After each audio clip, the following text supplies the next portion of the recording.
confirmez que, parce que ça c'est quelque chose que je ne vous avais pas trop parlé, mais on l'a mis dans notre parcours, vous confirmez quand même que, enfin si vous en avez parlé, mais que les djihadistes sont en grande majorité internationaux. Oui. Et après, oui, c'est oui. vrai qu'on a eu... Ah ben alors, on dit qu'aujourd'hui, je lis dans la presse occidentale, c'est un chiffre qui a été donné par des responsables des services secrets aux États-Unis et en Europe, qu'il y aurait 30 000 djihadistes étrangers. Alors là, vous êtes très loin du compte. Hein.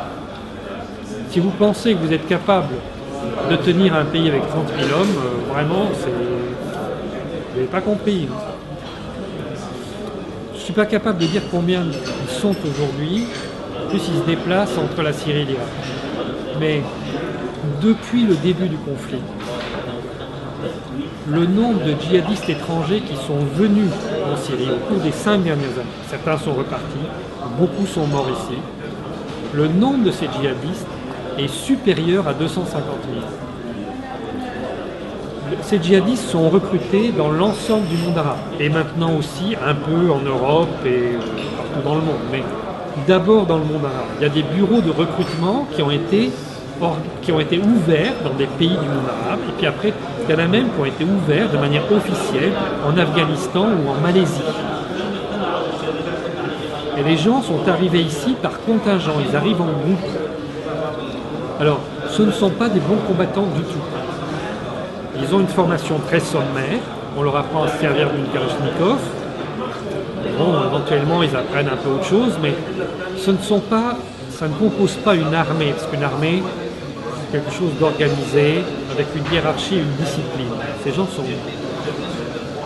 vraiment très indisciplinés.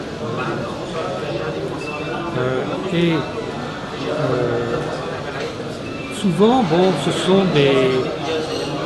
souvent c'est des voyous, des gens qui sortent de prison, tout ça. Mais ici, quand ils arrivent, la première chose qu'on leur donne, ce sont des drogues.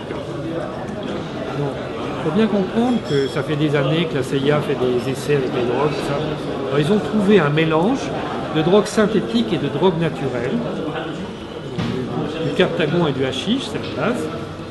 Alors tout ça mélangé, ça provoque chez les gens la perte de toute sensation.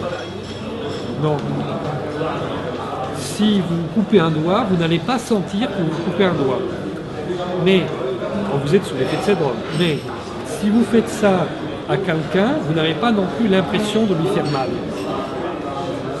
Donc ces gens commettent des crimes très difficiles même à concevoir, dont vous avez quelques échantillons depuis quelques mois en France, mais c'est comme ça depuis le début.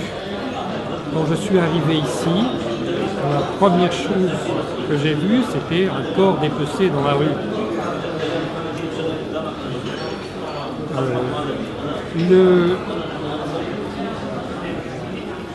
Donc ces gens, on les utilise pour commettre des atrocités. Il y a, au début des frères musulmans, on utilisait les frères musulmans entre 54 et 78 pour des assassinats politiques. Entre 78 et 2011, on les a utilisés comme force paramilitaire en Afghanistan, en Bosnie-Herzégovine, en Tchétchénie, au Kosovo. Et maintenant, on utilise ces gens-là comme une horde pour procéder à des nettoyages ethniques. C'est une étape supplémentaire. Alors je ne sais pas comment tout ça va évoluer, mais personnellement, je ne pense pas qu'il soit possible de ramener ces gens à un comportement humain. Et je conçois que ce que je dis est terrible à entendre, mais il peut y avoir des solutions individuelles pour des djihadistes. Mais des gens qui ont combattu sous l'effet de drogue dans ces groupes en commettant de telles atrocités, ces gens-là ne pourront jamais réintégrer en groupe une société humaine normale, et il n'y a pas d'autre solution que de les tuer. C'est ça que la Russie a commencé, en plein accord avec la Maison Blanche. Par rapport au voyage qu'on a fait, justement, on a rencontré des personnes qui expliquaient un peu le processus pour libérer les quartiers contrôlés par les terroristes. Est-ce que vous pouvez confirmer ça ou nous donner votre version si vous savez comment ça se passe, les négociations, tout ça? Je ne veux pas trop rentrer dans les détails militaires. Ah, d'accord, ok. Je comprends. Non, pour moi, la seule chose qu'il faut retenir, c'est quand une zone urbaine est pénétrée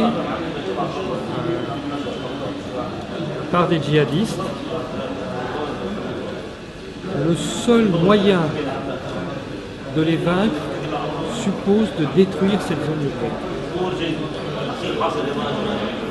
Bien.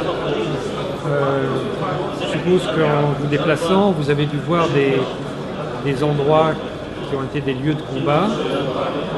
Quand on arrive là, c'est l'image que l'on se fait de Stalingrad à la fin de la Deuxième Guerre mondiale. Je pense que ça a certainement existé à d'autres endroits depuis, mais c'est quand même une vision assez rare de voir quelque chose comme ça. Et toutes ces habitations ont été effectivement détruites par l'armée syrienne. Et c'était le seul moyen de déloger les djihadistes. Et si vous ne comprenez pas ça, vous ne pouvez pas comprendre ce qui s'est passé à Stalingrad, et vous ne pouvez pas comprendre comment l'armée rouge a réussi à vaincre le Troisième Reich. Il n'y a pas d'autre solution que celle-là. Et demandez ici aux gens qui ont perdu leur maison, ils vous diront tous la même chose que moi. C'est terrible d'avoir perdu sa maison, mais il n'y avait pas d'autre solution. Il faut comprendre ça parce qu'il n'y a jamais eu ce type de combat en France. Jamais en France. Ça n'a jamais existé. Donc c'est difficile de se le représenter. Ce qui est important de comprendre, c'est que les gens pensent que c'est une lutte vraiment de religion. Alors, comme on a rentré dans la tête des gens que ici c'était une dictature alaouite, on a réussi à faire passer le message que c'était une guerre de religion. Ça n'est absolument pas le cas. Puisque dans la République arabe syrienne, quelle que soit votre religion, vous avez votre place, et que je le disais tout à l'heure, à l'exception d'au maximum 500 000 personnes, tous les Syriens sont avec la République. Le conflit, c'est pas entre sunnites et alaouites. Le conflit, c'est entre deux types de sociétés. D'un côté, il y a la République arabe syrienne, qui est basée sur le respect mutuel, quelle que soit votre origine religieuse, ethnique ou vos opinions politiques. De l'autre côté, il y a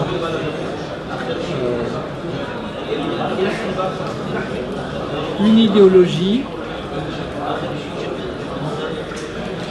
celle des frères musulmans, éventuellement couplée avec le wahhabisme, mais pas nécessairement. Et cette idéologie des frères musulmans, elle se caractérise de la manière suivante: dans tous les lieux occupés par les gens qui luttent contre la République, y compris les zones que M. Fabius qualifie de libérées par l'armée syrienne, y compris dans ces zones. Les écoles sont fermées, généralement même elles sont brûlées, mais bon, les écoles sont fermées.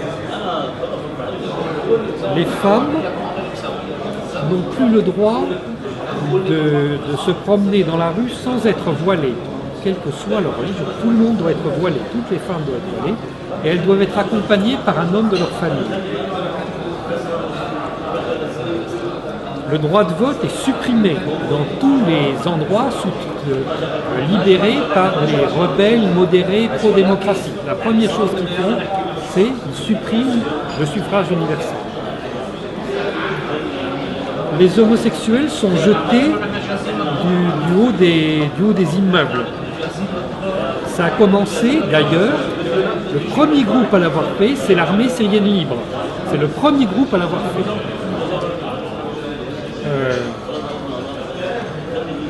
Les djihadistes ont le droit de prendre les femmes qu'ils veulent. Donc ils arrivent en groupe avec des mitraillettes là, et donne-moi ta fille. Si tu refuses, t'es tué. Donc ils se marient comme ça aux filles qu'ils trouvent bien et après ils en font ce qu'ils veulent. Voilà.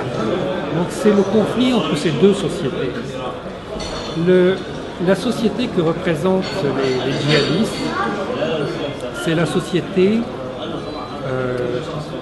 patriarcale du désert saoudien.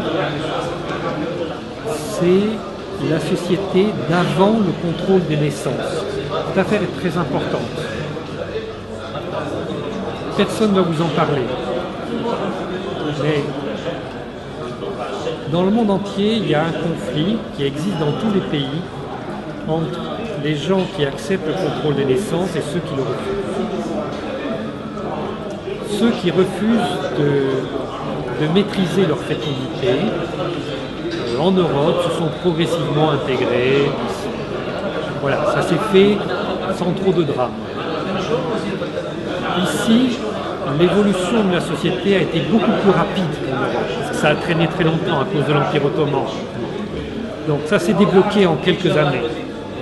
Et les gens qui sont les partisans de cet ancien système où Dieu nous donne autant d'enfants qu'il veut et où ma femme doit avoir autant d'enfants que voilà, jusqu'à 12, 13, 14, 15, il n'y a pas de limite. Ce conflit a pris cette allure violente ici. C'est le fin mot de l'histoire. Vous pouvez chercher tout ce que vous voulez comme explication. C'est d'abord là que ça se joue.